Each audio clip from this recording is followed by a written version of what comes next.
The day Eleanor Marsh walked into Dusty Creek, Colorado, with a 7-month-old baby on her hip and nothing but a cracked leather satchel to her name, every soul on the main street stopped what they were doing and stared, and not a single one of them moved to help her. It was the summer of 1874, and the sun over the Rocky Mountain foothills was the kind that didn't ask permission before it scorched you straight through to the bone. The town of Dusty Creek had been carved out of the high plains by miners and cattlemen who believed that a man's worth was measured in the weight of silver in his pocket and the speed of his draw. Women were tolerated. Widows with babies were a burden. And Eleanor, with her torn calico dress and the dark circles beneath her green eyes that spoke of 3 days without proper sleep, was already being measured and found wanting before she even reached the boardwalk. She had walked 6 miles from where the stage had broken an axle on the rutted mountain road, and the baby, her daughter Ada, had cried for the first 2 miles before exhaustion claimed the child into a fitful, sweat-damp sleep against her mother's shoulder. Eleanor's boots had a hole in the left sole. She had 42 cents to her name, and the man she had been traveling to meet, the man she had believed was going to give her and Ada a roof and a future, had apparently left Dusty Creek 2 weeks prior without leaving any word. She learned this from the woman behind the counter at the general store, a thin-lipped woman named Mrs. Holt, who delivered the news with the particular satisfaction of someone who had been waiting for it to become relevant. Chester Briggs packed up and rode north, Mrs. Holt said, not looking up from the bolts of fabric she was arranging. Left no forwarding address. You kin to him? No, Eleanor said quietly, and that was all she said because there was no good way to explain the rest of it. She was not kin to Chester Briggs. She had known him for 3 weeks back in Denver, where he had smiled at her across a boarding house dining table and told her he had a spread outside of Dusty Creek and that a woman like her shouldn't be trying to raise a baby alone in a city. He had seemed kind. He had seemed steady. She had been desperate enough to believe him and desperate enough to spend most of what remained of her late husband's small insurance settlement on a stage ticket heading southwest.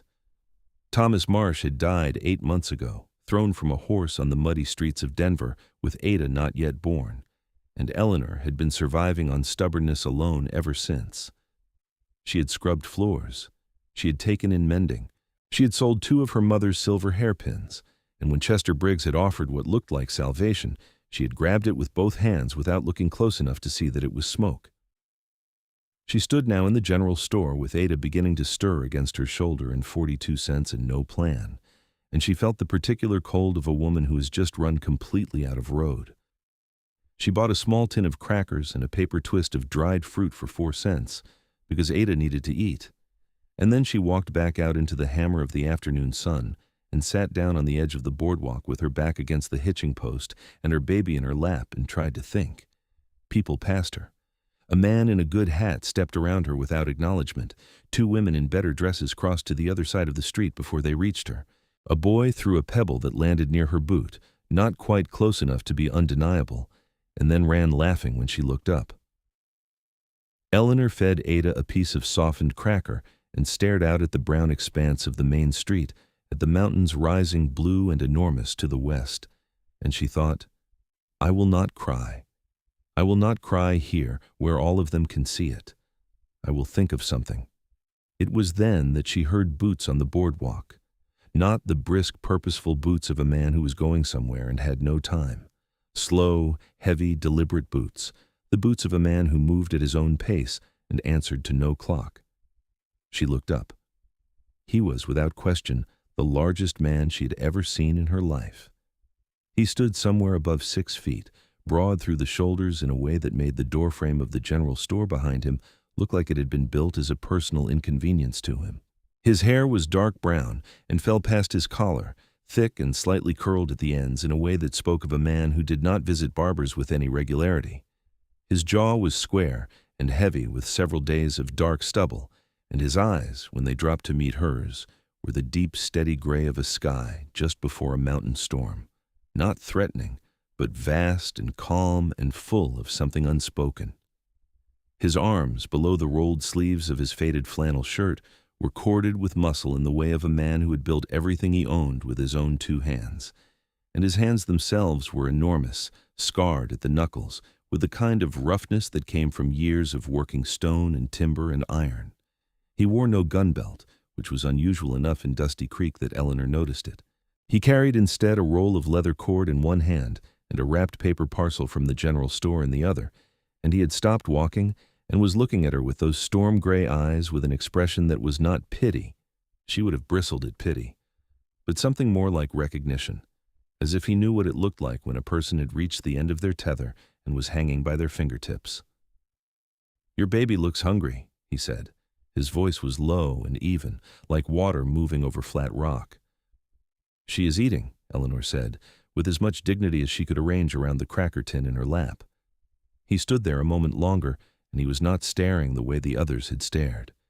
He was looking at her the way a man looks at a situation that requires assessment before action. Then, he set the leather cord down on the boardwalk railing, reached into the paper parcel, and produced a small waxed cloth package. He held it out to her without ceremony. "Dried venison," he said. "Better for her than crackers." Eleanor looked at his hand. She looked at the package. Every bone in her stubborn body wanted to refuse it, because she had been refusing charity her entire life, and she did not intend to start accepting it from strangers in streets where people had already been measuring her for a coffin with their eyes. But Ada made a small, eager sound, reaching toward the smell of the food with both chubby fists, and Eleanor's pride dissolved like sugar in rain. "Thank you," she said, and took the package. He nodded once, picked up his leather cord, and went to step past her, and then he stopped again. "Where are you staying tonight?" he asked. She hesitated. "I'm working that out." He was quiet for a moment. "Boarding house is full," he said. "Mrs. Alderman's place takes in women, but she won't take a baby. Haynes keeps a room above the saloon, but that is not the kind of place." He said it without judgment. Just information, catalogued and delivered. "Nights get cold up here even in July. Storms come in fast off the peaks." "I'm aware of how weather works," Eleanor said, and immediately felt ashamed for the sharpness of it because he was only trying to help. "I apologize. I'm very tired." "No offense taken," he said. And then, after another moment of that particular stillness, he seemed to carry around him like a physical thing. "I have a cabin up on the North Ridge, good roof, clean. I can sleep in the barn. It is yours for as long as you need it." Eleanor stared at him. "I do not know you," she said. "Callum Briaire," he said. "I trap and trade. I have been in this valley for 6 years. You can ask anyone in this town whether I am a man to be trusted. Most of them will tell you yes. A few of them will tell you I am unsociable and peculiar, and those ones are also telling the truth. But neither of those things will harm you." A ghost of something, not quite a smile, but related to one, moved across his face. "I am not offering this as anything other than what it is. You need somewhere to be. I have somewhere. That is all." Eleanor looked at her daughter, who was gnawing contentedly on the dried venison with the 2 small teeth she had recently acquired. She looked at the mountains. She looked at the town that had stepped around her like she was a stone in the road. "How far is the cabin?" she asked. 4 miles up the ridge road," he said. "I have a wagon."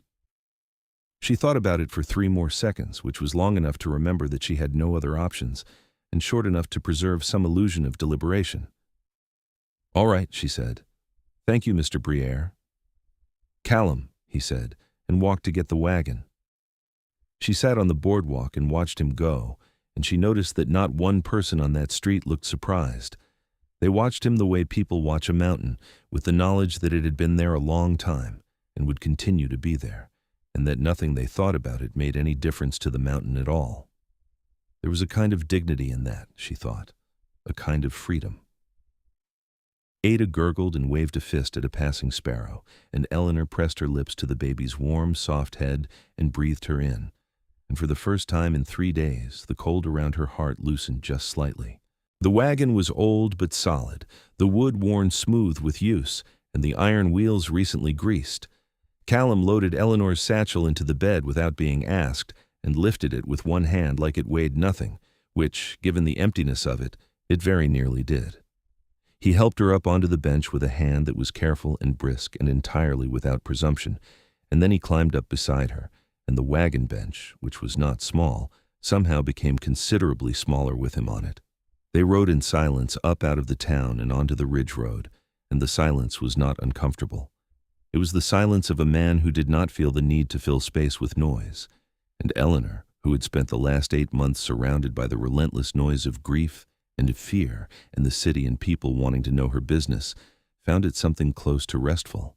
The road climbed through stands of aspen and ponderosa pine, the air cooling by degrees as they rose, and the light shifted from the brutal white of the valley floor to something more golden and complex, threading through the tree branches and catching the dust from the wagon wheels and turning it briefly luminous.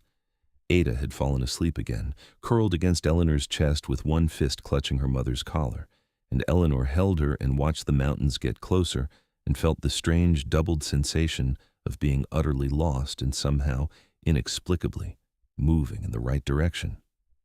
"How old is she?" Callum asked without preamble, still watching the road. 7 months, Eleanor said. "Almost 8? He nodded.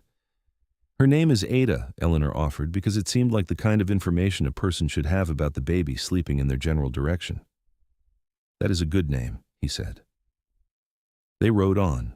"My husband died," Eleanor said, not knowing why she said it, except that the silence had opened a space for it, and it felt necessary that he understand she had not arrived in this situation through recklessness or irresponsibility. 8 months ago, before she was born, he was a good man. It was an accident. "I am sorry," Callum said, and the way he said it was not like the way people usually said it, not with the glazed, formulaic sympathy that she had gotten so much of in Denver that it had begun to feel like an insult. He said it like he meant it exactly as much as those 3 words warranted, no more and no less, and then he said nothing else and let it be what it was. Eleanor realized she was grateful for that too. The cabin appeared around a bend in the road as the sun was beginning to angle toward the western peaks, and Eleanor's first sight of it stopped the breath in her chest, not because it was grand, but because it was so clearly and entirely the product of one man's stubborn, meticulous, solitary labor that it was almost moving. It was built of pine logs, squared and fitted with a precision that would have done a professional builder proud, chinked with a mixture of clay and moss that left no gaps. The roof was good. She could see that immediately, the shake shingles even and tight. There was a stone chimney at the east end, the stones fitted together without mortar in the old way, each one chosen for its shape and fit. A covered porch ran across the front, wide enough for 2 chairs, and there were 2 chairs on it, rough-hewn but solid, with wide, flat arms. A kitchen garden grew to the side of the house, neatly kept with beans and squash and what looked like early corn. There was a well with a proper wooden cover. There was a barn, small but well-built, and a corral with 2 horses and a mule. Everything about it said, "I did not wait for anyone. I built what I needed, and I built it right." "It is beautiful," Eleanor said, and she meant it without any flattery in it. He glanced at her sidelong, and she caught something in his expression that was quickly replaced by his usual calm, something that looked like it might have been pleasure or perhaps surprise, as if compliments were not a thing he had much experience receiving, and he was not entirely certain what to do with this one.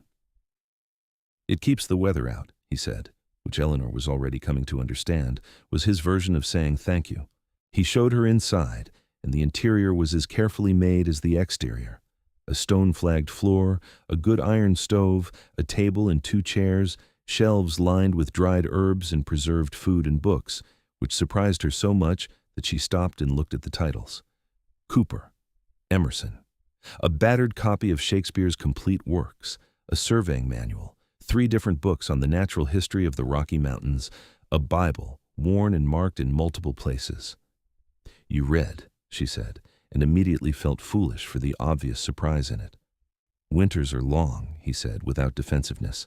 He showed her the bedroom, one room, his, with a real bed frame he had built himself, a rope spring, a good mattress stuffed with dried grass and wool, and a quilt of considerable quality for a bachelor's home.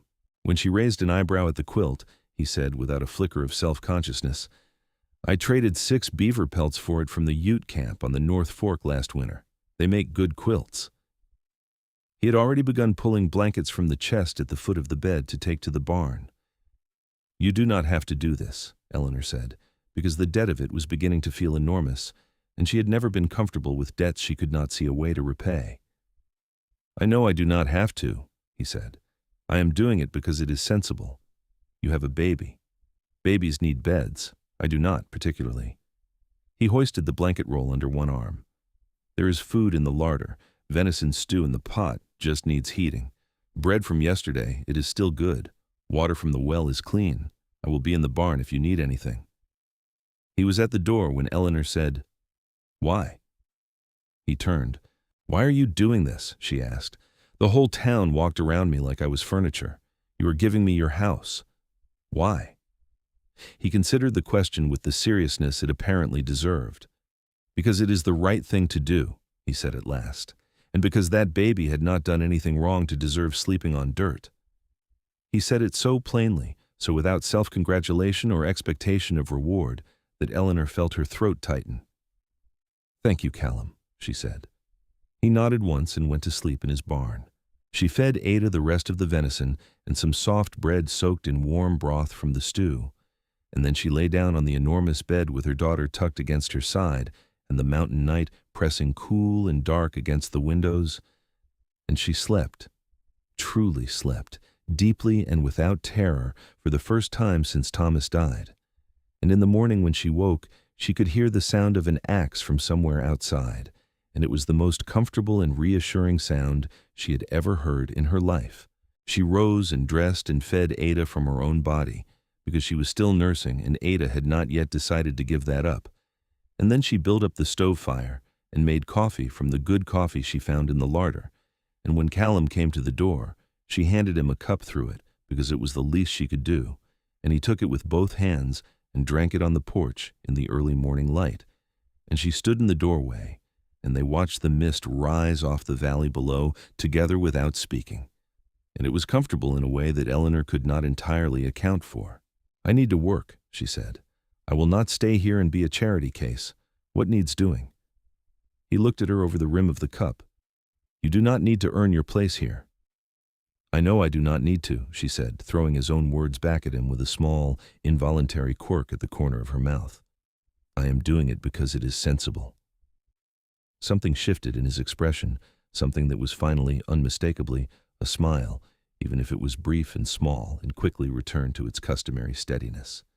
It transformed his face in a way that she had not expected, making him look younger, almost boyish beneath all that jaw and hair and enormousness. "The garden needs weeding," he said, "and the milk cow needs to be seen to. Can you manage a cow?" "I grew up on a farm in Ohio," she said. "I can manage a cow." "Then we are even," he said, which was not even slightly accurate by any mathematical measure, but she appreciated the fiction. The days began to form a rhythm. Callum rose before dawn and went to check his trap lines, which ran up into the high country above the cabin, returning by mid-morning with whatever the night had yielded, a beaver, usually, sometimes a mink or a fox, occasionally nothing at all, which he received with the same equanimity he received everything. He would skin and stretch the pelts on frames he had built along the south wall of the barn, working with a methodical precision that was almost meditative to watch, and Eleanor found herself watching more than she strictly needed to on her way between the garden and the well. In the afternoons, he worked on improving the cabin and the property. There was always something, a fence post that needed replacing, a section of the barn roof that needed attention, a new storage cellar he was digging out behind the house. He worked with his shirt often left on its nail in the barn during the hottest part of the afternoon, and Eleanor, who was a practical woman who had been married and was no stranger to the male form, was nonetheless occasionally startled by the sheer architectural reality of the man. He was built in the way that only years of genuine physical labor could build a person, not decorative, not performed, but functional and honest and considerable, every muscle the result of something specific he had needed it to do. She stopped watching quite so much after she caught herself watching for the third time in a single afternoon, because she was a widow of 8 months, and she had come to Dusty Creek looking for stability, not for whatever complicated thing her nervous system was apparently trying to interest her in. Ada adored him immediately and completely, in the way that babies have of cutting straight past all adult social pretense to the truth of a person. The first time Callum crouched down on the cabin floor and held out one enormous finger to her, and she grabbed it with both fists and tried to put it in her mouth, Eleanor had to look away because the expression on his face, naked, startled wonder, quickly contained but not quickly enough, was so private and so tender that witnessing it felt like reading someone's diary. "She is strong," he said, which was not the reaction most men had to babies grabbing their fingers. "She is," Eleanor agreed. "She is very strong." He let Ada gnaw on his finger for a respectful amount of time, and then he gently extricated himself and went back outside, and Eleanor sat for a long time afterward, just thinking.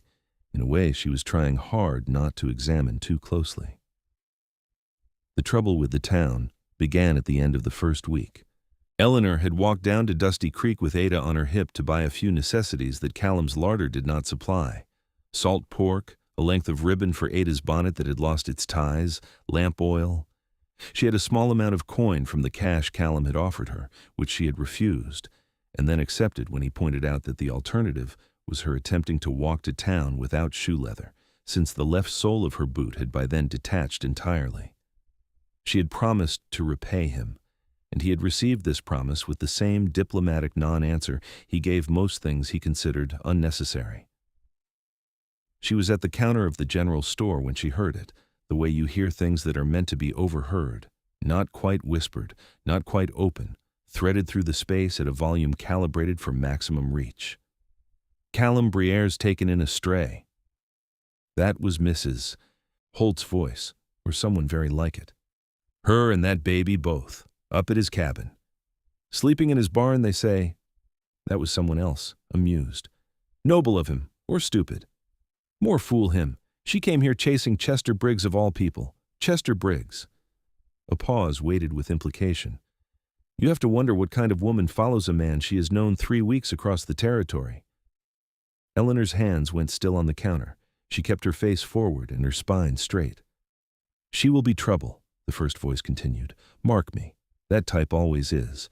Pretty enough to make a lonely man foolish, young enough not to know better, and with a dead man's baby to complicate everything." Eleanor bought her supplies. She put exact coins on the counter, took her package, and walked out of the store, and down the boardwalk and past the saloon and the livery and the church with its weather-vane rooster spinning lazily in the hot wind.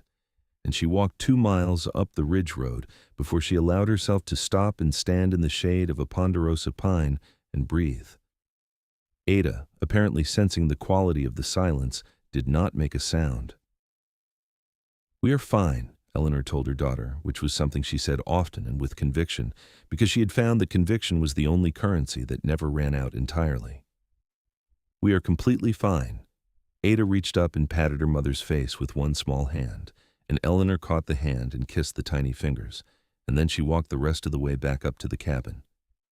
She did not tell Callum what she had heard, but that evening, when he came in from checking the south fence and she had supper on the table, she had been cooking for them both. It was the most practical arrangement, and neither of them had discussed it. It had simply evolved.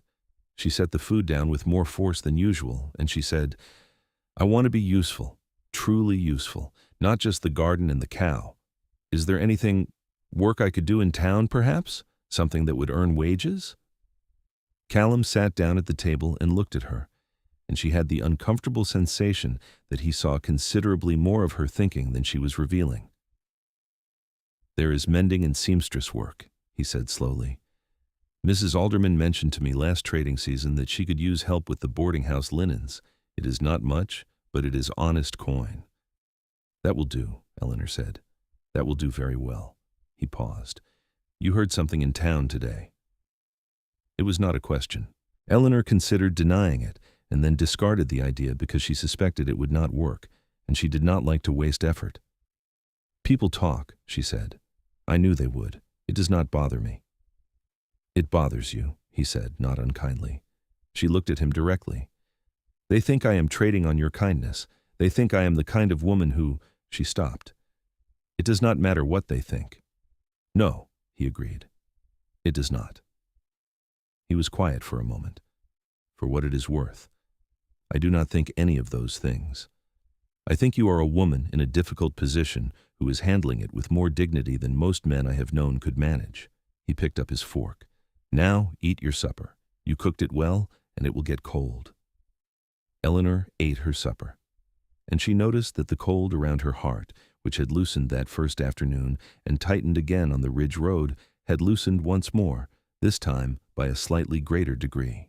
She began the work at the boarding house 2 days later, walking down in the mornings with Ada bundled on her back in a carrier she had fashioned from one of Callum's spare lengths of cloth, and returning by early afternoon before the heat reached its worst. Mrs. Alderman turned out to be a brusque, practical woman in her 50s who had an absolute allergy to sentiment, but a profound respect for good work, and Eleanor could do good work. Within the first week, she had reorganized the linen storage, repaired 14 shirts, 3 tablecloths, and a set of curtains, and when a guest's travel coat acquired a significant tear, she mended it so precisely that the man could not find the seam afterward and tipped her with a silver $50 that she held in her palm for a long time after. The extra coin she brought home and added to the small jar she had started keeping on the kitchen shelf, which she thought of privately as the Become Independent Again Fund. She did not have a plan yet. She did not know where she and Ada would go, or when, or how. But the jar was real, and the coins were real, and that was the beginning of a plan, which was better than nothing. Callum saw the jar and said nothing about it, which she appreciated. What he did instead was come home one evening in the 3rd week with a length of good wool flannel in a deep green color and drop it on the table without comment. She looked at it, and then at him. "It is not charity," he said preemptively. "I traded a beaver pelt for it. I have no use for wool flannel. Ada will need warmer things when the mountain autumn comes, and autumn comes early up here. You are better with a needle than anyone else in this valley, and you need material to work with. That is all." Eleanor looked at the cloth for a long moment. It was a genuinely beautiful color, the kind of deep forest green that would look remarkable against Ada's dark hair. "Thank you," she said. "It is purely practical," he said. Brie."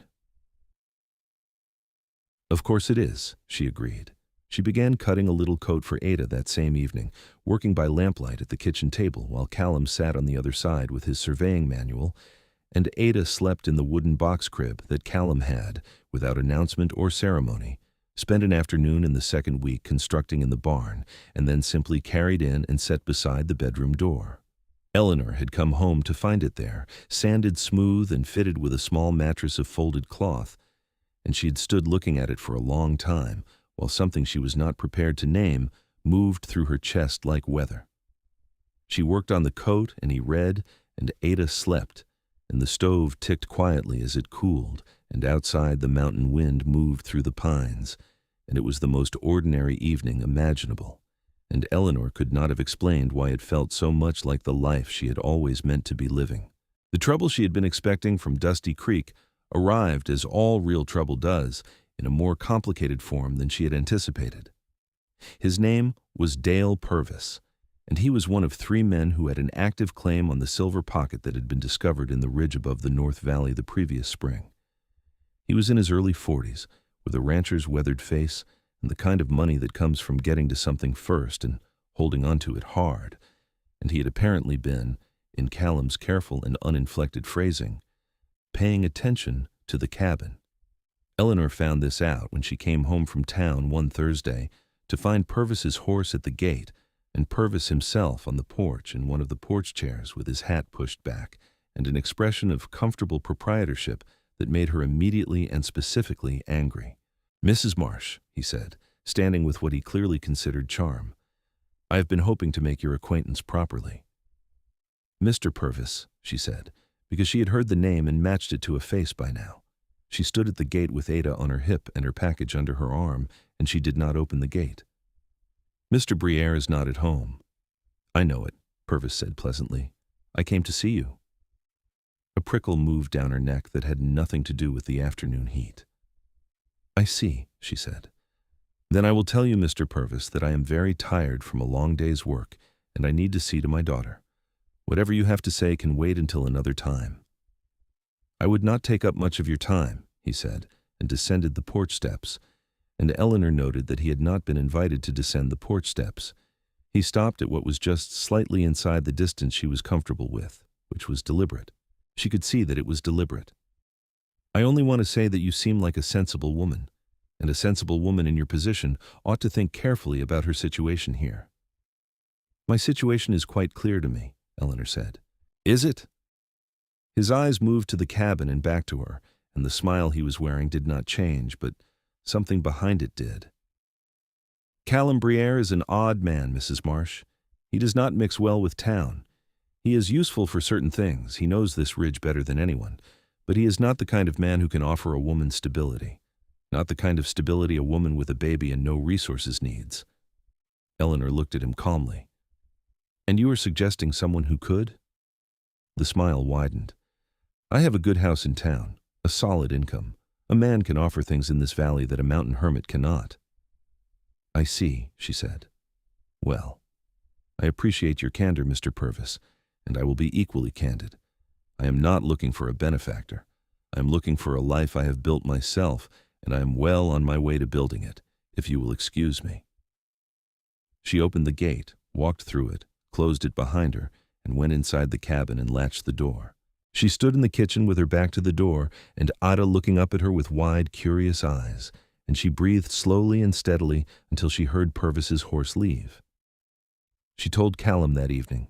He had been cleaning a rifle at the table. He kept two, the working rifle he carried into the high country and the older long rifle that hung above the fireplace and had belonged to his father.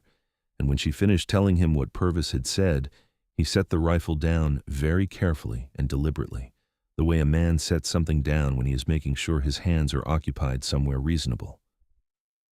He came to my property, he said quietly. He did, Eleanor said. I sent him off. He will not have been pleased about it. Callum said nothing for a moment. His jaw was tight. He is not accustomed to being told no, he said. He has money, and in Dusty Creek, that is considered the same thing as being right. I know the type, Eleanor said. I grew up in Ohio. The names were different. He looked at her and something passed between them, a mutual recognition of the particular tedium and weariness of navigating men who confused wealth with authority. And then he said, You were not frightened? I was, she admitted, but I have been more frightened and I did not stop moving then either. His expression was one she was beginning to recognize, that particular quality of attention, as if he was really seeing her and what he saw required revision of some prior expectation. It made her feel seen in a way that was warm and slightly unsettling. He will come back, Callum said. I expect so, Eleanor agreed. He will not bother you while I am here, he said. He bothered me in your absence today. I will not let it happen again, he said, and his voice had shifted into something low and final, like a bolt being drawn. Eleanor thought about arguing for her independence, and then decided that, on this specific point, having 6 feet and considerable muscle standing between her and Dale Purvis's ambitions was not something she was going to dispute. All right, she said. Thank you. He picked up the rifle and resumed cleaning it, and his hands, she noticed, were entirely steady. It was the following week that the thing happened which changed the character of the story entirely, and it happened because of the rain. The summer storms in the Colorado high country can arrive in a matter of minutes, a blue sky replaced by building towers of cloud, the light going strange and yellow-green, and then the rain coming down not like ordinary rain but like something biblical, sheets of it driven nearly horizontal by the wind off the peaks, and lightning striking the ridges with such frequency and violence that the whole mountain seemed to flinch. Eleanor had grown up with Ohio weather, and she knew thunder, but the mountain storms were something different in kind, not just degree. And when the first one of the season arrived on a Tuesday afternoon in late July with Eleanor halfway back from town on the Ridge Road, she had approximately 4 minutes of warning before the full weight of it descended. She ran. She held Ada tight against her chest with one arm and ran with her package bouncing under the other arm. And the rain came down, like the sky had been storing it for months, and the road became a river of red mud under her boots in the space of 30 seconds, and she was soaked to the skin inside of a minute. She could not see more than a few yards ahead. The lightning was hitting the high ridge above her with a sound like the world cracking open, and the thunder came immediately after, which meant the storm was directly overhead, and Eleanor was running and trying not to slip in the mud and trying to keep Ada covered with her arm and failing at everything simultaneously. She did not hear the horse until it was right beside her. Callum came out of the rain like something from a legend, on the gray horse he called Jasper, his hair plastered black against his face and his flannel shirt dark with rain, leaning down from the saddle with one arm already extended. He did not stop the horse. He reached down and scooped her and Ada both up with one arm, with a strength that was almost absurd, Ada and all, pressing them both against his chest as he straightened, and the horse barely broke stride. Eleanor found herself crushed against the side of a very large, very wet, entirely reliable man, with Ada sandwiched safely between them, and the rain howling around them, and the lightning striking the ridge above, and she could feel his heartbeat against her cheek through the soaked flannel, and it was steady. Not fast, not frightened, absolutely steady. And something in her that had been running on terror and grit and sheer forward momentum for 8 months simply and completely stopped running, and she pressed her face into his shoulder and held on. He got them to the cabin in 4 minutes, and he dismounted without setting her down, which was a feat of balance and strength she would have questioned the possibility of had she not experienced it directly. And he carried her and Ada both onto the porch and set them down with the careful, precise gentleness of a man who is very aware that he could damage the things he is carrying if he is not careful. She stood on the porch dripping, Ada wide-eyed and damp but unharmed, and she looked up at him. His hair was hanging in ropes around his face, and his shirt was a lost cause, and he had a long red line across his forearm from where something, a branch probably, had caught him. He was looking at her with those storm-gray eyes, and they were standing very close together, close enough that she could see the specific shade of dark around the edges of his irises, and the rain was hammering the porch roof, and Ada had begun to cry because she was wet and startled, and Eleanor had not moved away, and the moment stretched. Then Ada cried louder, and Eleanor moved to go inside and get her dry, and the moment released, and Callum went to stable the horse. But something had changed. They both knew it. It was there in the way he brought extra firewood in that evening without being asked, stacking it by the stove while she dried Ada's hair, and it was there in the way she handed him the coffee cup the next morning, and their fingers overlapped on the handle for just a second before they both stepped back. It was there in the evenings at the table, in the silences that had always been comfortable but had become something charged and alive, like the air before a storm. Eleanor thought about it carefully and at length, and tried to be sensible. She was a widow of 8 months. She had a baby. She was living on a man's charity, on the charity of a man who claimed it was not charity, but who was still, unambiguously, the person whose home she was occupying. She had not known him for a month. She did not know anything about his history, his family, what had brought him to this particular ridge in this particular valley to live alone for 6 years.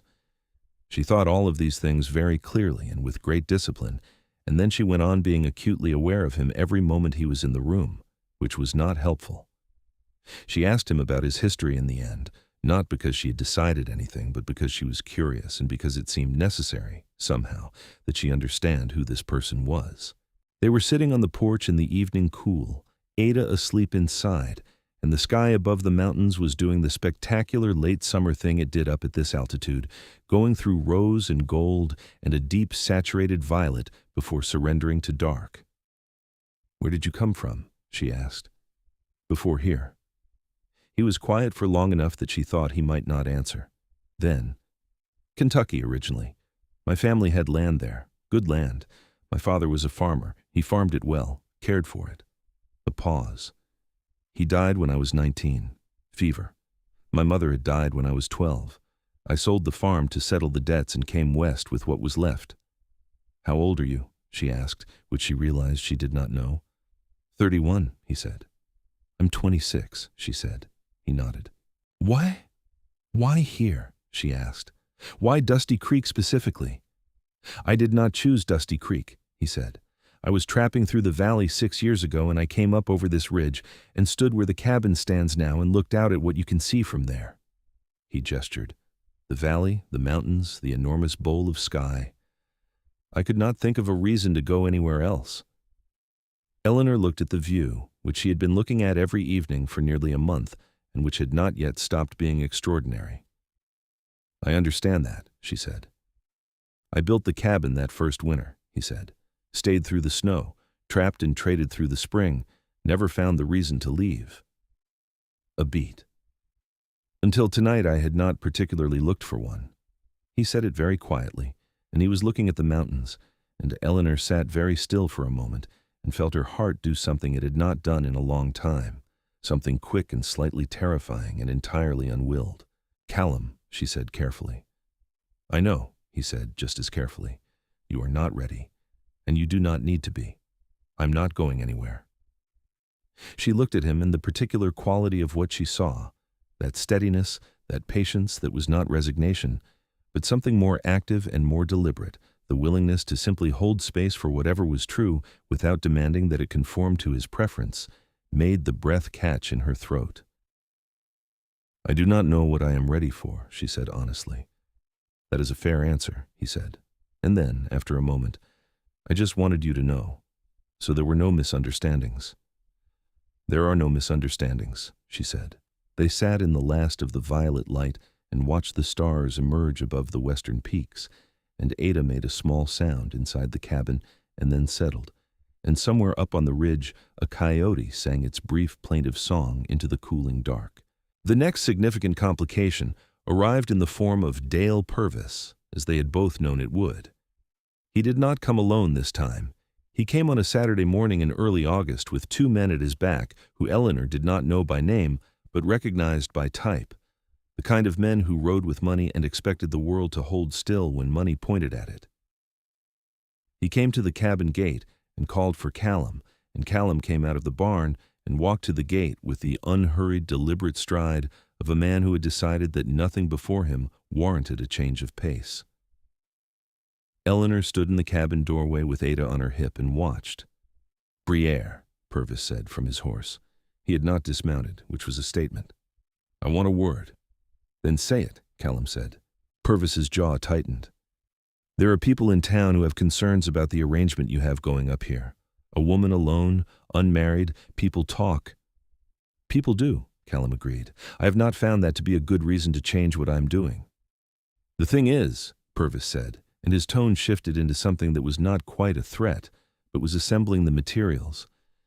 "I have got friends on the county commissioner's board, and they have certain concerns about whether a trapper's holding up here has been properly registered, whether the claim lines are where you say they are." The silence that followed was the particular silence of a man deciding something. "You are saying you will cause problems with my land claim," Callum said, "if I do not send Mrs. Marsh away." Purvis spread his hands in a gesture of innocence that did not reach his eyes.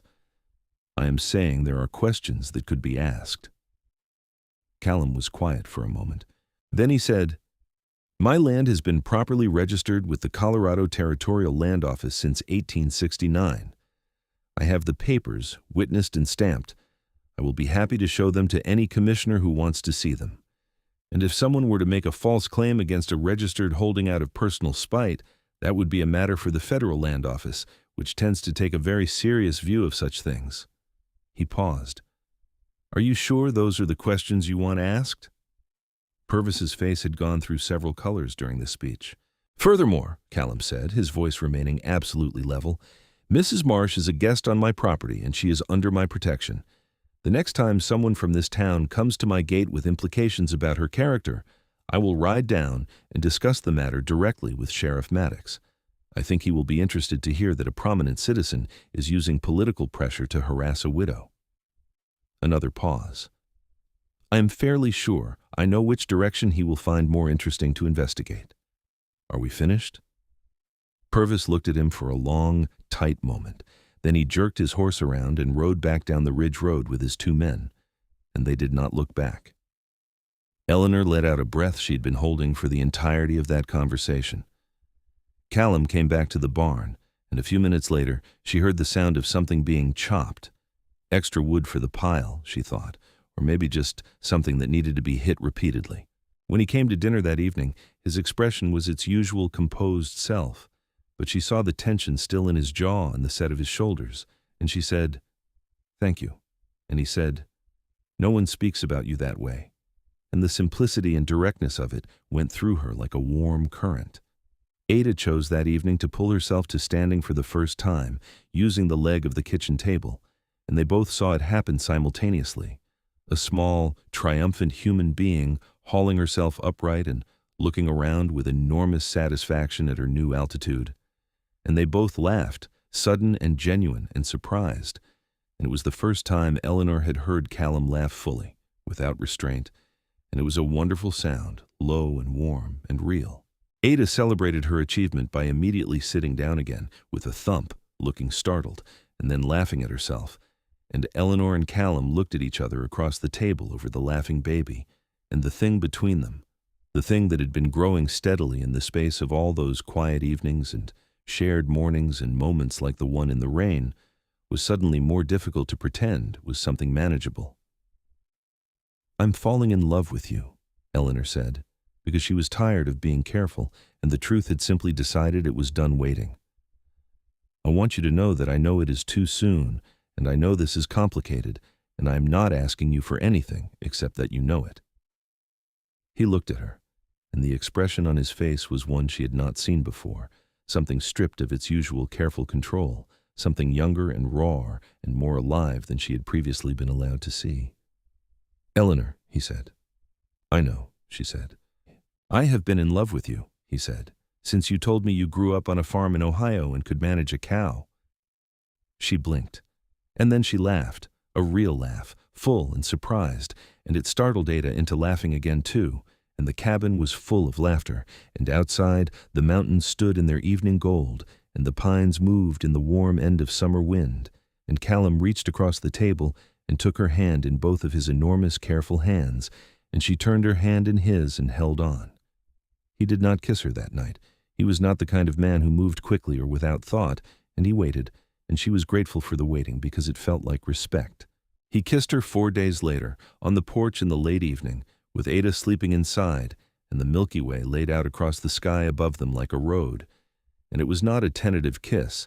He did not do things tentatively, but it was gentle in the way that very strong things can be gentle, careful and full and honest. And Eleanor, who had thought she knew what she wanted and had learned in the hardest way possible how fragile wanting could be, held onto the front of his shirt with both hands and kissed him back with everything she had. Ada woke up and made an indignant sound from inside, and they broke apart, and Callum pressed his forehead to hers and laughed quietly, and Eleanor laughed too, and they went inside to see to the baby, together. The question of what happened next, practically speaking, was one that Eleanor turned over seriously. She was not a woman who made decisions without thinking them through, and whatever she and Callum were becoming, she needed to be certain it was a thing she was choosing clearly and not a thing she was falling into out of gratitude or proximity or the frightening simplicity of the fact that it felt more right than anything had felt in a very long time.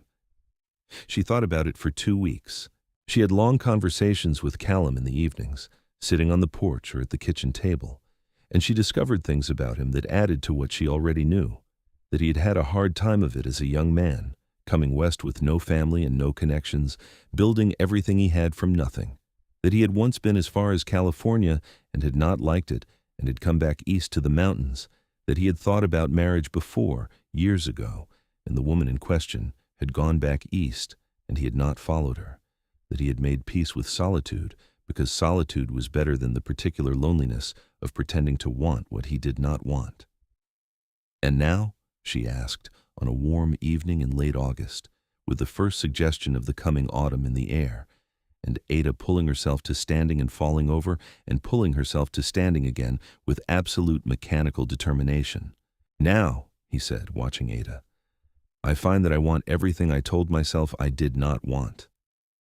He glanced at her with those storm-gray eyes. "And I am not certain what to do about that except tell you." "I want it too," she said, "all of it. Whatever all of it looks like." She hesitated. "I have Ada." "I know," he said. "She is Thomas's daughter," Eleanor said. "She will always be Thomas's daughter. That does not change." "I know that too," he said. "I'm not asking it to change. She is her own person. I would be honored to be part of her life if you are willing, and I would never claim to be something I am not.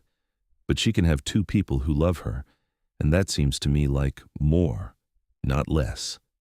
Eleanor was quiet for a long time, and he waited, because he was good at waiting. "I do not want to rush anything," she said finally. "We are not rushing," he said. "We have been living alongside each other for 2 months. You know who I am. I know who you are. In the Wild West, people sometimes wait a great deal less time than that." A pause. "But I'm not in any hurry. We can do this at whatever pace is right." "I want to marry you," Eleanor said.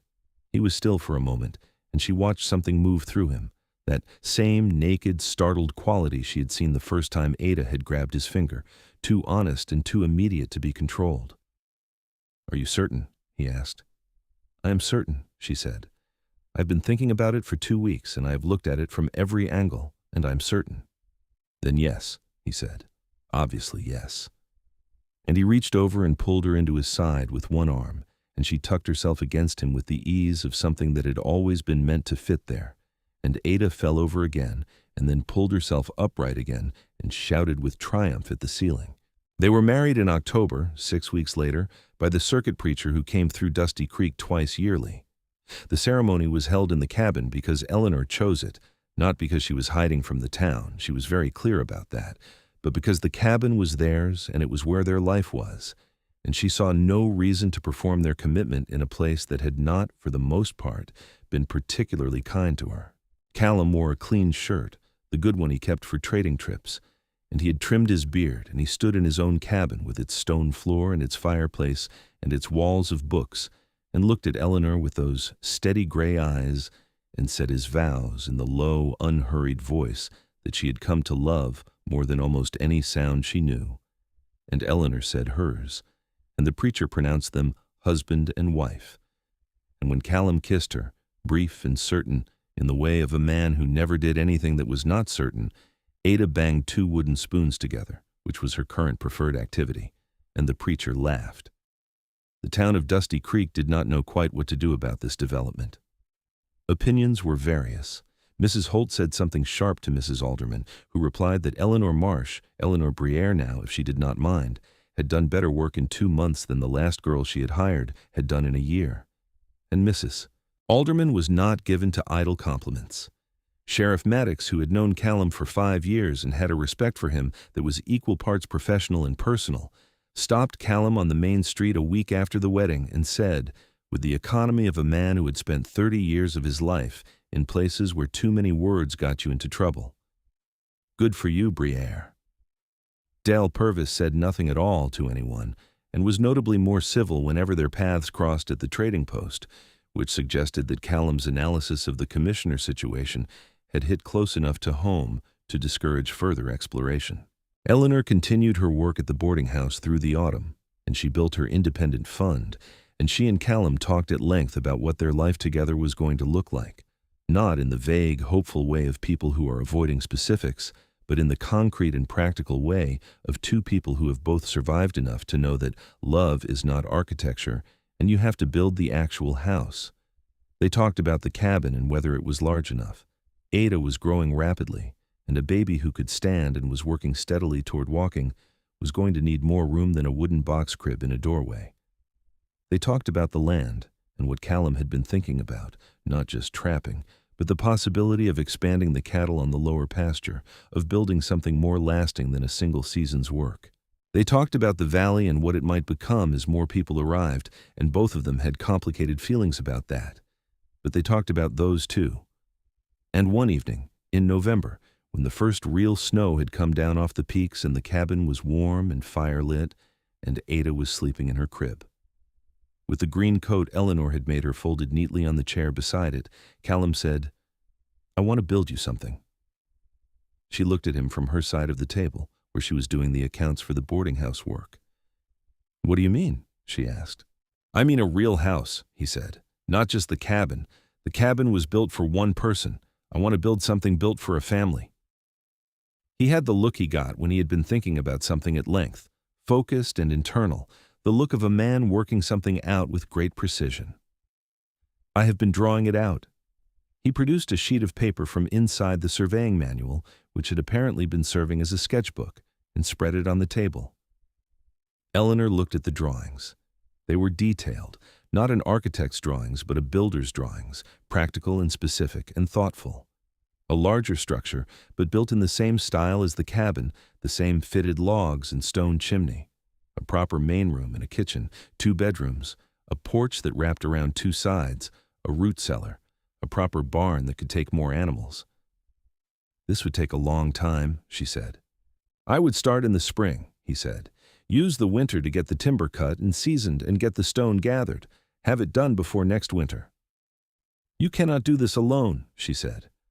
I can do most of it alone, he said, with the particular confidence of a man who has built considerable things with his own hands and knows the honest measure of his own capacity. The big raises I will need help. Jensen at the sawmill owes me 2 days of labor from last spring. I can call in other favors. Eleanor looked at the drawings for a long time. She traced the lines with one finger. The porch, the 2 bedrooms, the wider kitchen with its indication of a better stove and a proper work counter. The 2nd bedroom was for Ada, and there was no question that he had been thinking specifically about Ada when he drew it, because it was positioned on the south side to catch the morning light, which was where he had once mentioned casually that Ada seemed happiest when she could watch the light come over the peaks. Callum, she said, and her voice was not entirely steady. It should be ours, he said simply, built for what we are. She put down the paper and looked at him, and then she went around the table to him, and he turned in his chair and she sat in his lap with her arms around his neck, the way she had begun to do when she wanted to be close to him, and he folded his arms around her and held on, and she pressed her face into the side of his neck and felt the warmth of him and the absolute solidity of him and the particular peace that she had stopped being surprised by and had started being grateful for every single day. Yes, she said, build it. He began felling timber the week the snow was firm enough to drag logs, working in the high forest above the cabin in the early mornings, and Eleanor could hear the sound of the axe from the kitchen window while she made breakfast, and the rhythm of it was so familiar to her now that she had begun to use it as a kind of clock, how far into the morning based on where the sound was coming from, whether the pace had slowed or was still steady, what the pauses meant. The winter was long and cold and beautiful. Snow came deep on the ridge, and the world simplified into white and blue, and the particular deep green-black of the pines weighted with snow. And they were together in the cabin through most of it, Callum running his trap lines when the weather allowed, Eleanor working on commission mending that Mrs. Alderman arranged to have brought up so she did not need to make the ridge road in bad weather, Ada taking her first steps in the warm kitchen space on a January morning, listing from the table leg to Callum's outstretched hands with the concentration of a philosopher working out an extremely important proof. When she made it, 3 lurching, triumphant, unsteady steps before sitting down hard on the floor, Callum picked her up and held her above his head, and she shrieked with delight, and Eleanor stood with both hands pressed over her mouth and felt her whole chest fill with something that had no single name but required several, and love was only the beginning of the list. Spring came in late April, as it does at elevation, slowly and then suddenly, the snowbanks retreating up the slopes, the aspen beginning to bud, the creek running high and cold and clear with snowmelt. Callum's seasoned timber was stacked and ready, and on the first dry Monday in May he began to build. The town of Dusty Creek watched with a kind of skeptical fascination that gradually shifted into something else. Jensen came up from the sawmill to help with the first wall raise and brought his 16-year-old nephew, and the nephew went back to town and described what he had seen to anyone who would listen, and what he described was a man who had designed a structure of surprising quality and was building it with a precision and speed that did not seem entirely possible for one person.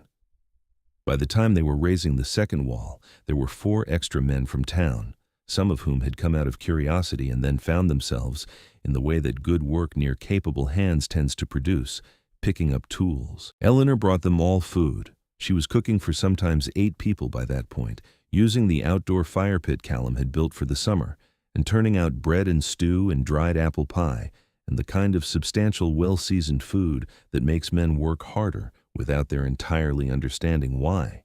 And the atmosphere on the construction site acquired something of the quality of a raising, the old tradition of a community coming together to build, which had been how things had been done before money and separateness had gotten in the way.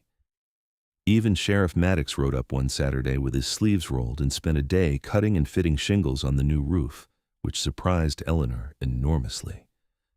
"Why?" she asked him at the lunch break, which was the kind of question she had learned to ask directly because it saved considerable time. He considered the question with an old lawman's economy. "Because Briaire is good for this valley," he said, "and because people ought to have shown up for you sooner than this." He said it plainly, without sentimentality, and went back to his shingles. Mrs. Alderman came up 2 weeks later with 3 bolts of good curtain cloth, unannounced, left them on the porch with no explanation, and rode back down before Eleanor could organize a proper thank you. Eleanor made the curtains that same afternoon, green and white check, and they were hanging in the finished windows of the new main room by evening. Callum finished the house in late August, 10 months almost exactly from the evening he had spread the drawings on the kitchen table. The last thing he built was the porch that wrapped around the south and east sides, the wide boards planed smooth and the railing solid, and the 2 steps from the ground level and exactly right. He built a 3rd chair for the porch without being asked, a chair that was slightly smaller than the other 2 and fitted with armrests at the right height for a toddler, which is what Ada was now, a ferociously mobile and opinionated toddler who had very specific ideas about where she sat and what she ate and when things happened.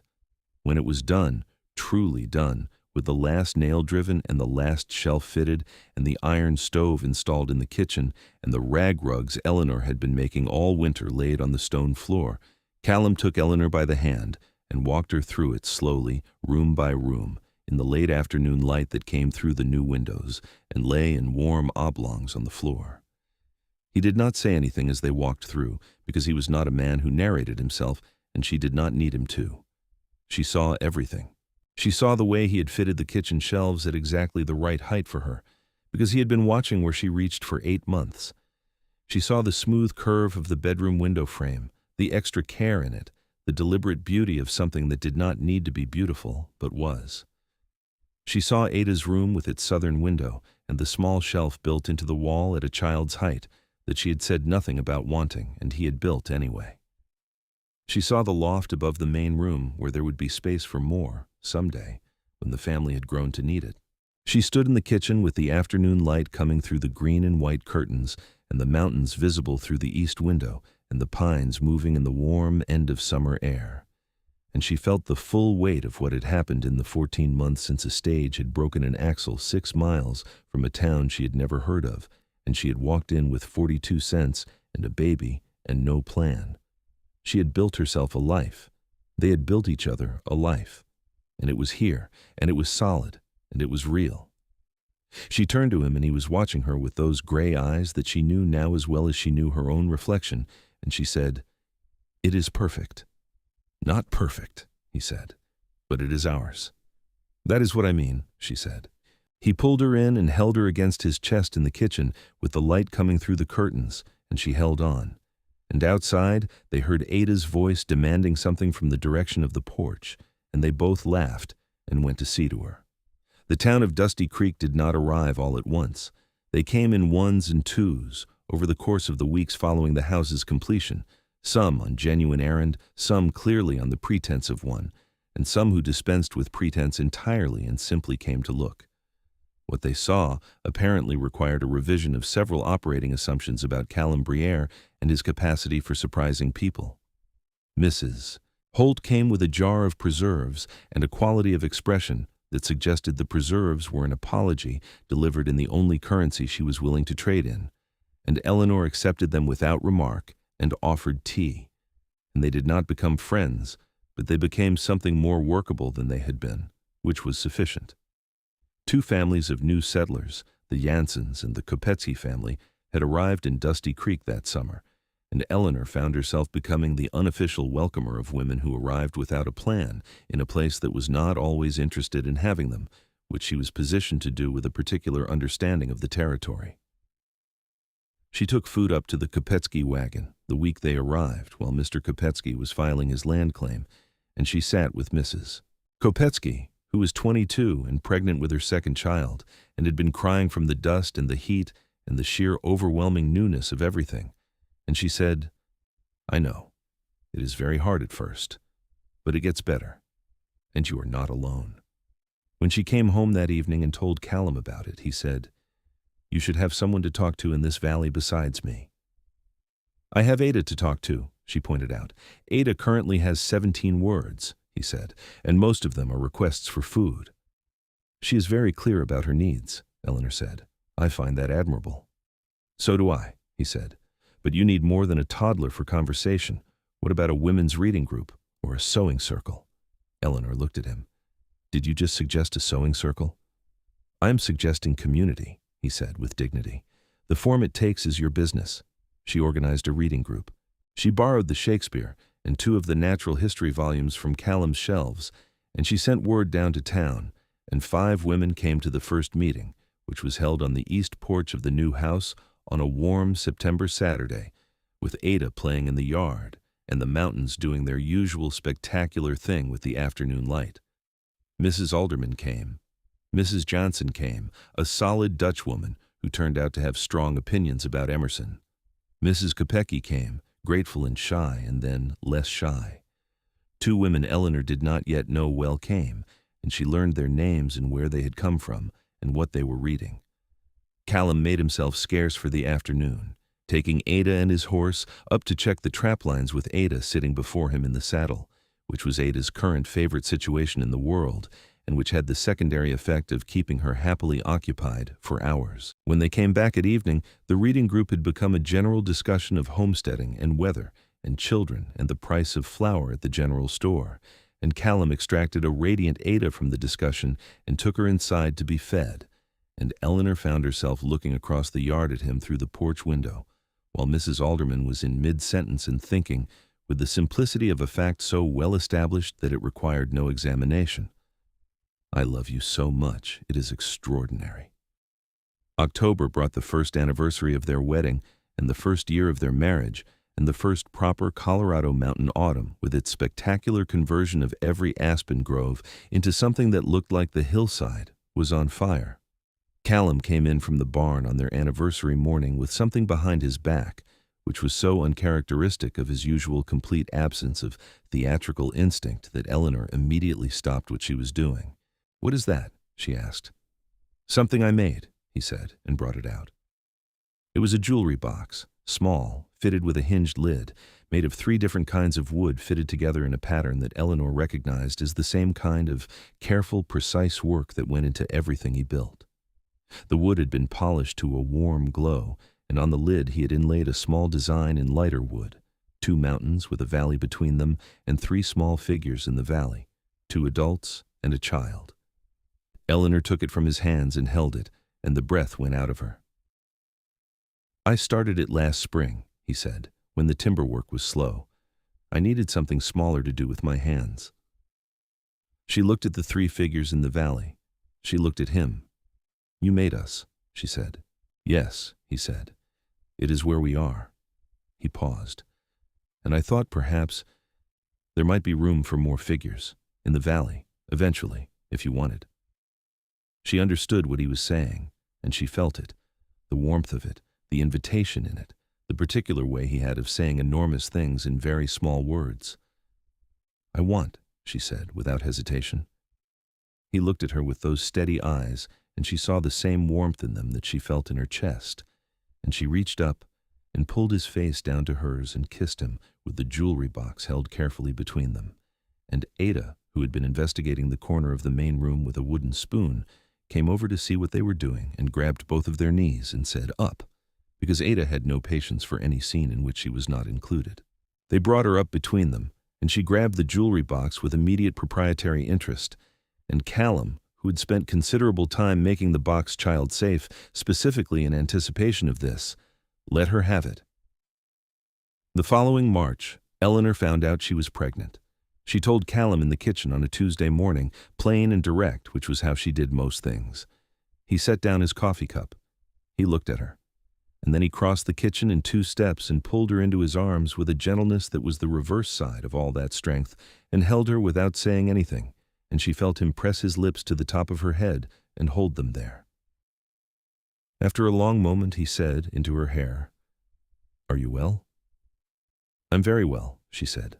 "I feel sick every morning, but that will pass." "I will make you ginger tea," he said.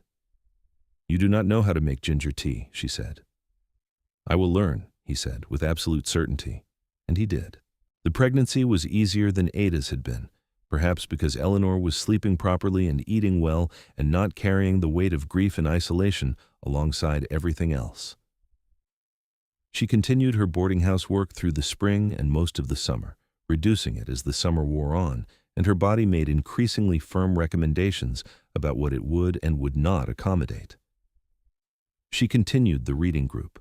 She tended the kitchen garden, which had expanded considerably from Callum's original plot, and now supplied not just their table, but small amounts of trade. Ada, who was nearly 2 by the time the new baby was due and had opinions about most things, was particularly opinionated about the baby. She had been told, in terms a 2-year-old could process, that there was going to be a new person, and she had processed this information with deep suspicion, followed by intense interest, followed by a proprietary expectation that had everyone who encountered her somewhat charmed. "Baby," she said frequently, patting her mother's belly with a firmness that Eleanor bore with grace. "Yes," Eleanor said, "baby." "My baby," Ada said. "Something like that," Eleanor agreed. Callum watched this with undisguised delight, which Eleanor noted because he was not usually a man who wore delight openly. Ada and Callum had developed their own specific and complete relationship over the months, one that operated largely without words, in the way that small children and people who are careful with language often find each other, communicating through action and proximity and the particular currency of being chosen, repeatedly, in small daily ways. Ada would bring him things to look at, a stone, a beetle, a feather, with the gravity of a person presenting something significant, and he would look at them with equal gravity, and he would ask her in simple words where she had found it, and she would explain with her limited but rapidly expanding vocabulary, and they understood each other perfectly. When Eleanor watched them together, she thought about what Callum had said in the early days about a child being able to have 2 people who loved her, and she thought, yes, exactly that. The baby arrived in late November, a boy, which surprised Eleanor somewhat, having become accustomed to thinking of babies as specifically Ada-shaped, and he was large and loud and extremely definite about his preferences from the first moment, which suggested he had inherited opinions from at least one parent. They named him James, after Callum's father, and he arrived in the world in the bedroom of the house Callum had built, with the midwife from Dusty Creek and Callum himself, who had said he would be there and was there, holding Eleanor's hand through the worst of it with a steadiness that she would remember for the rest of her life as one of the most fundamental things she knew about him. When James made his first sound, Callum said very quietly, "Hello," the same way he had said everything that mattered to her, without ceremony, without performance, entirely true. Ada, who had been managed through the process by Mrs. Alderman in the main room, and had apparently been conducting a continuous commentary on events with a toy horse, was brought in when it was over and stood at the edge of the bed with enormous eyes and looked at her brother. "Baby," she said with vindication. "That is James," Eleanor said. Ada considered James with the critical attention of a senior employee reviewing a new hire. James yawned. Ada leaned in and looked at his face very closely, and then announced, with the authority of someone who had made a final decision, "Good." Callum made a sound that was somewhere between a cough and a laugh, and Eleanor closed her eyes and let herself feel the full, complete, specific weight of this moment. The fire, the winter outside the window, the 3 people she loved in this room, the house around them solid and warm, and built for exactly this. And she thought, this is the life I was meant for. This is what was waiting on the other side of all that difficulty. She opened her eyes and found Callum watching her with James, small and warm against his chest where he had taken the baby to let her rest, one enormous hand supporting James's entire back, and his gray eyes were full of everything she needed to see. "Are you all right?" he asked. "I am extraordinary," she said, and meant it in every possible sense. The winter of 1875 and 1876 was a community winter in Dusty Creek Valley, in a way that previous winters had not been, and Eleanor's reading group and the gradual warming of various town relationships had something to do with it. The Kopecky family had their second child, a girl, and Eleanor sat with Mrs. Kopecky through it and was thanked with a degree of fervent gratitude that made her slightly uncomfortable and very glad simultaneously. Mrs. Jansen organized a town Christmas gathering that was the first such gathering in Dusty Creek's history, held in the churchyard on a clear, cold December evening with pine torches and mulled cider, and people who had been avoiding each other discovering, over hot drink, that they had less to avoid each other about than they had thought. Callum attended, which surprised the town and surprised him slightly, and he stood at the edge of the gathering with James asleep against his chest in the carrier Eleanor had made, and Ada on his shoulders conducting a survey of the proceedings from altitude. And Eleanor stood beside him and tucked her hand into his arm, and several people who had formerly dismissed him as unsociable and peculiar revised their assessments toward simply private and selective, which was a more accurate description and required less energy to maintain. Dale Purvis was at the gathering.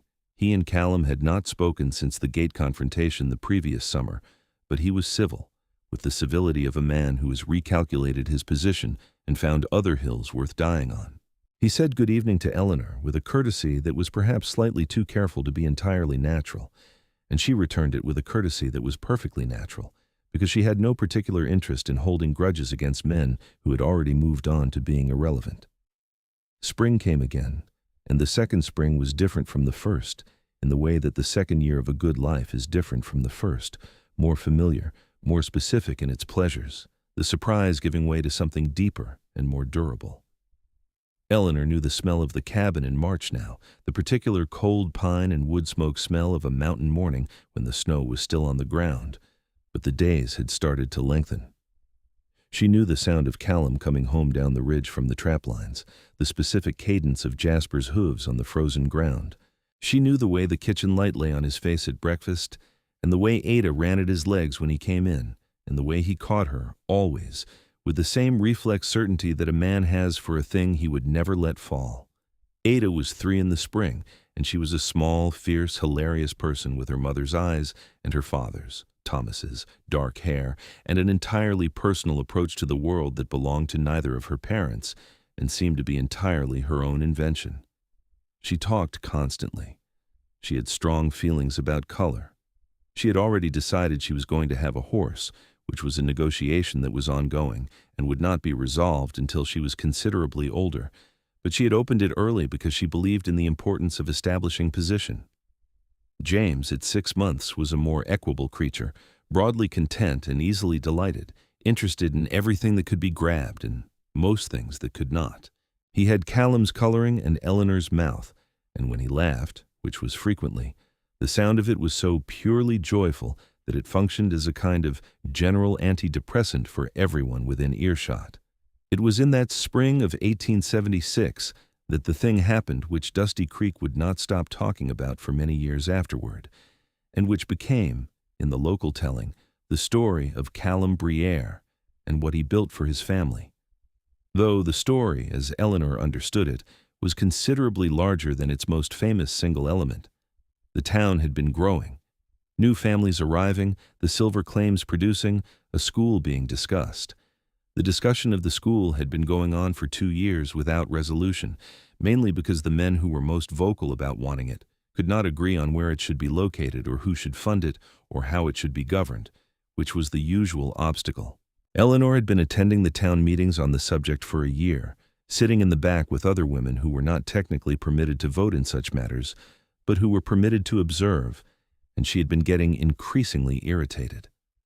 She said to Callum one evening, "The school is not being built because men keep arguing about who gets credit for building it." "Yes," he said.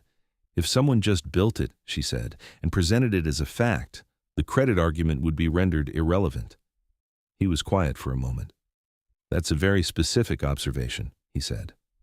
"It is a very direct hint," she said. He looked at her across the table. "A school is not a small project." "No," she agreed. "But you built a house in 10 months that most professional builders would take 2 years to finish. And you have 40 feet of good seasoned timber left from the house construction that you have been wondering what to do with." He was quiet for a longer moment. "I would need help," he said. "You would," she agreed. "I think you would be surprised how much help is available if you ask for it." He went to town the following week and came back with commitments from Jensen, from the Kopecki men, from 3 other families who had been waiting for someone to move from discussion to action and from the women of the reading group, who collectively produced a social pressure that was more effective than any argument. He drew up the plans that winter: a proper schoolhouse, single room, with good windows for light and a proper wood stove and a board floor and desks that he would build himself. He broke ground in April. He had the frame up in 3 weeks. He had 10 people helping him by the end of the first month, some of them people who had never spoken more than a dozen words to him before, and by June the building was enclosed, and by July it was finished, and it was a better schoolhouse than most towns 3 times the size of Dusty Creek possessed. He had built something else too, which was the part of the story that people kept coming back to. On the south wall of the schoolhouse, inside, facing the children who would sit in the desks, he had mounted a carved wooden map of the valley. Not a simple map, a detailed 3-dimensional representation, every ridge and creek and peak rendered in carved relief, every property indicated, the town itself in miniature detail. It had taken him all of the winter evenings when he was not working on the structural plans, working by lamplight at the kitchen table, while Eleanor and Ada and James occupied the other half of the house. And it was, by any measure, a work of extraordinary skill and patience and love for the place. He had carved, in small letters along the bottom, "For the children of Dusty Creek Valley. Know where you are. C. Briaire, 1876. The day the schoolhouse opened, in September of 1876, every family in the valley came. People who had been in Dusty Creek for years and people who had arrived that summer. People who had liked Callum Briaire from the beginning and people who had thought him odd and isolated and not worth knowing. People who had stepped around Eleanor on the boardwalk 2 years before, and people who had come to the reading group and brought their neighbors. The school teacher, Miss Ames, young and newly arrived from Pennsylvania, competent and slightly overwhelmed by the size of the task ahead of her, stood in the middle of the room and looked at the carved map on the wall and said, "Who made this?" with the expression of a person who has just understood something significant. "My husband," Eleanor said from the doorway, with James on her hip and Ada holding her hand. Miss Ames looked at Callum, who was standing to the side, in the way he always stood to the side of public things, large and slightly uncomfortable with the attention and entirely genuine. "It is remarkable," Miss Ames said. "He does not waste effort on things done poorly," Eleanor said, which was the truest description of him she had ever found. Callum looked at her across the room with those gray eyes, and she knew that expression, the one that was not quite a smile but was the thing a smile was made from, the thing underneath it, the real thing. She knew it the way she knew everything about him now, completely, specifically, with the knowledge that comes not from study, but from choosing the same person every morning for 2 years and finding, every morning, exactly what you expected and more. She crossed the room to him, weaving between families and children and the general beautiful chaos of a community being a community. And she stood beside him, and he put his arm around her, and she put her arm around his waist, and they stood together in the schoolhouse he had built and watched their valley gather in it, and Ada broke free from her grip and ran straight to the carved map on the wall and started pointing at things and demanding explanations from whoever was nearest, which was Mrs. Alderman, who actually explained them, which surprised everyone slightly. James made a bid for freedom from Eleanor's hip, and Callum took him and held him up to see the room, and James grabbed a fistful of his father's flannel shirt and surveyed Dusty Creek Valley with the focused attention of a person who has recently acquired object permanence and is taking a serious inventory of the world. Outside the schoolhouse windows, the valley lay gold and blue in the September light, the aspens just beginning to turn, the mountains holding the late sun in their western faces in the particular way they had at this time of year, as if they were remembering something pleasant. The creek ran quiet below the ridge. Callum's cabin, the old cabin, which he had kept and was now used for storage, and for the times when trappers came through needing a place for the night, sat at the tree line, solid and self-contained as ever. The new house was visible from the schoolhouse hill, the wide porch and the 2 chimneys and the green and white curtains that Eleanor had made, and that had been the subject of a remarkable number of comments from visitors over the past year.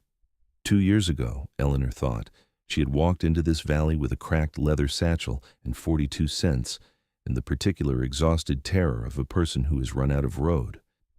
She had sat on a boardwalk and been stepped around and stared at and assessed for her capacity to be a problem. She had been offered dried venison by a man who had no reason to be kind and chose to be anyway, and she had taken it, and everything that had followed from that. She had built herself a life. They had built it together, which was different from what she had imagined building before Thomas died, different in ways she could not have anticipated, fuller in ways she had not known to want. She had a family, she had a community.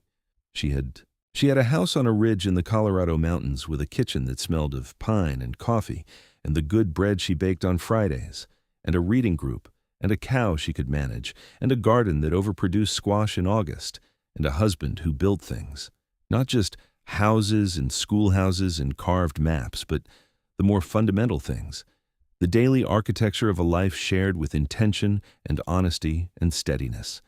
He built safety where there had been none. He built shelter where there was cold. He built quietly and without ceremony exactly what was needed, and he never once made her feel that needing it was a weakness. She tipped her face up and said, quietly enough that only he heard, "I am very glad the stage broke its axle." He looked down at her, and the expression on his face was the full version of the smile that was usually not quite a smile, open and unguarded, the expression she had been given glimpses of in the early days, and which was now entirely hers to see whenever she needed to see it. "So am I," he said, "every single day." Ada had climbed onto a desk and was conducting a lecture on the carved map to 3 other children who had gathered to listen, and James had fallen asleep against Callum's chest in the particular dead-weight way that babies sleep when they are safe, and the September light came through the schoolhouse windows and lay warm and golden on the board floors that Callum had planed and fitted with such care, and the whole valley was outside in the warm afternoon, with the mountains standing in their eternal, indifferent, magnificent patience above everything. In the years that followed, the story of the mountain man who had taken in a widow and her baby and built them a life became one of the founding stories of Dusty Creek Valley, told at firesides and in the schoolhouse Miss Ames ran for 16 years before she retired, and later by the children who had been Ada's classmates and who grew up knowing that the carved map on the south wall had been made by a man named Callum Briaire, who had come to this valley alone and decided, at some point, that alone was no longer the thing he wanted to be. Ada grew up tall and fierce and full of opinions, and she got her horse at age 7 after a negotiation of considerable length and sophistication, a buckskin mare named Copper, who she rode over every ridge and through every creek in the valley and beyond. She was 12 when she began helping Callum on the trap lines, and 16 when she took over half the line herself and managed it with the same precise competence she applied to everything, and 20 when she married the eldest Kopecki boy in a ceremony held on the east porch of the house her stepfather had built, which she considered the appropriate venue. James grew broader-shouldered every year and quieter in the way of men who do not need noise to communicate, and he learned building from Callum from the time he could hold a plane. By the time he was 10, he was helping on neighbor properties. By the time he was 15, people were asking for him specifically. He had his father's hands, wide and careful and exact, and his mother's eye for what a thing needed, and he built the first 2-story house in Dusty Creek Valley at age 19 for a family that had come from Kansas with 6 children and nowhere sufficient to put them. Eleanor and Callum had one more child, a girl born in 1878, 2 years after James, and they named her Ruth, and she had Callum's gray eyes and Eleanor's face, which was a combination that produced a person of considerable effect, as they discovered when she was old enough to employ it deliberately, which happened earlier than anyone expected. The 4 of them grew up in the house on the ridge, in the valley that became a town, and the reading group became a library, and the schoolhouse got a second room in 1882 when there were too many children for one, and Callum built the second room, and then he built the addition on the church in 1884, and then the new livery, and the bridge over the North Fork of the creek that the county had been refusing to fund for a decade, and that he built anyway because the children were crossing on a log and it was not safe. He built everything that needed building, and he did it without ceremony, and the town of Dusty Creek, which had once stepped around a woman with a baby like she was a stone in the road, became a place where people stopped for each other, because the example had been set, and because examples, in small communities, have a power that no law can manufacture.